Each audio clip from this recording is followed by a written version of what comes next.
And so I'm not like seeking community. Yeah, and I'm definitely the punching bag at the Ringer. There's no question about it. I had Roger Sherman for a few years when he was working with us, but he's moved on.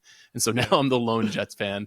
And it's tough. I've worked for 13 years for one of the most well-known Patriots fans in the universe. And who regularly keeps suggesting the Patriots trade for Garrett Wilson and driving all of us to insanity every time. Have told the man to his face to stop saying that in public. Will never happen. One of the worst, dumbest ideas for a trade ever. And he's honestly doing it just to tease us, so that's okay. But yeah, that aspect of it is, I've made some hay of that over the years, obviously being the sad Jets fan, but it's not untrue.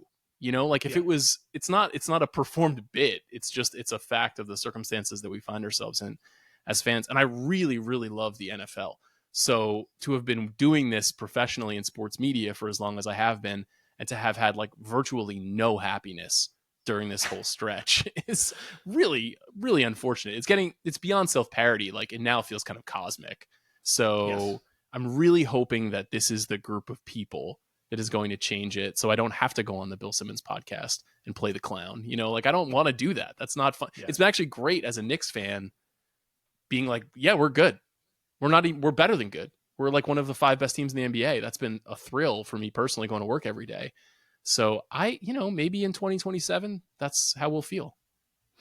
I try to find some optimism in the Knicks turning it around. I'm also a Knicks fan, not quite as publicly as I am a Jets fan, because I only have so much public fandom in me. But that situation seemed just about as dire as the Jets did, if not worse, for a while. And they're just a good team now. Like, they're one of the 5 best teams in the league. Like you said, they're in the playoffs. They win playoff series. They're fun to watch.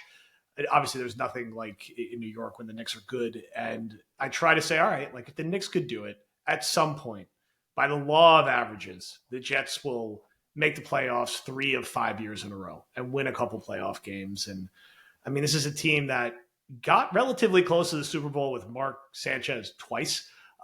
So I've seen crazy things happen I was an adult when this stuff happened. I was like graduating college. So it's not that long ago, but it feels far away when you're leaving the last 2 years, when you're like, all right, we're all in, we're going to make a real run for it. And now it's like, okay, we're back to square one, which is the healthy and right approach from a Newark standpoint. They didn't try to, squeeze the lemon anymore out of Rodgers and, have a mopey 8-9 season or whatever would have happened. And we move forward now as Jet fans.